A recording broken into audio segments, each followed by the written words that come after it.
হিমসরিতে বৃষ্টি হলে পানি পড়ে, এমনি আর্টিফিশিয়াল পানি দিয়ে রাখে এরা। এখন আর্টিফিশিয়াল মানে বৃষ্টি হলে তখন পানি পড়ে।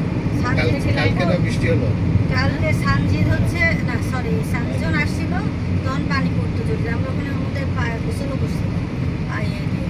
কিন্তু তারপর এটা হচ্ছে হিমছড়ি। হিমছড়িতে পানি নেই। ফার্স্টে যে সানজিদ যে এটা কি? বললো এইটা হিমসরি। এটা হিমছড়ি। সানজিদ অনেক ছোট। ও না বিয়ে করে যে মাসুম সহ আমরা সবসময় আসছিলাম সেইবার আর তারপরে শান্তি যখন আসে তখন হিমসের করে পানি পড়ে শান্তি যে একটুখানি যায় ওখানে পানি ওখানে বিশাল মানুষ ওখানে থেকে পানি নিয়ে চলে যায় কিন্তু আমরা তুমি যা বছর আসলে সেটা অবশ্যই আছে না বারবার সেটাকে অনেক পানি ছিল।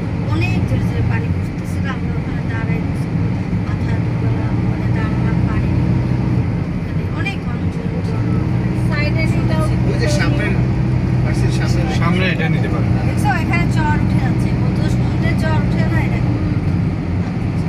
এটা সমুদ্র আরো অনেক দূরে ছিল। সমুদ্র আরো অনেক সমুদ্র এখানে কাছে চলে আসছে। হ্যাঁ হ্যাঁ, সমুদ্র আরো বাড়ছে। ওই রকম যেরকম চা বাগান দেখতেছেন এদিকে এরকম চা বাগান ছিল। তারপরে সমুদ্র আরো চলে আসতেছে হ্যাঁ, কাছে চলে আসছে। মানে ডুবে যাচ্ছে, আরো সামনে চলে আসতেছে বুঝতে পারছো তাহলে কি এদিকে এদিকে চলে আসতে তো তাহলে চলে এখানে যাচ্ছে তো। চলে আসতেছে, সেজন্য গভর্নমেন্টে আপনার ওই বেড়িবাঁধগুলো স্ট্রং করে দিচ্ছে। সমুদ্রের সাথে কি পারবে সমুদ্র যে পাওয়ার না না, সমুদ্র পানি আসতেছে কেন? সমুদ্রের তলদেশ থেকে ইয়ে পড়ে পড়ে তলদেশ উঁচু হয়ে যাচ্ছে, তারপরে পানি এই সিনটা কি সুন্দর যে এখানে লম্বা সবুজ এই সব জায়গাতে হাউ গাছে ছিল। এটা বে অফ বেঙ্গল, এটা চলে গেছে ভারত মহাসাগরে। ভারত মহাসাগরে গেছে না?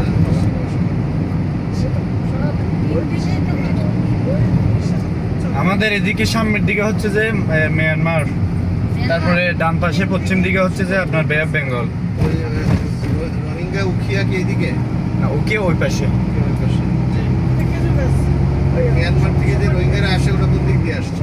ওরা ওই পাশ দিয়ে আসছে নাফ নদী দিয়ে। নাম দিয়ে আসছে। জি ও ওই টেকনাফে যেতে হয় তাই না? জি, রোহিঙ্গা দেখতে গেলে টেকনাফ। টেকনাফে যেতে হবে।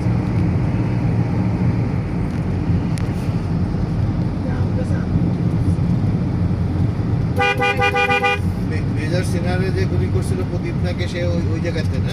এটা হচ্ছে যে এই রোডে, এই রোডে? শ্যামলাপুর নামে একটা স্থান, সেইখানে।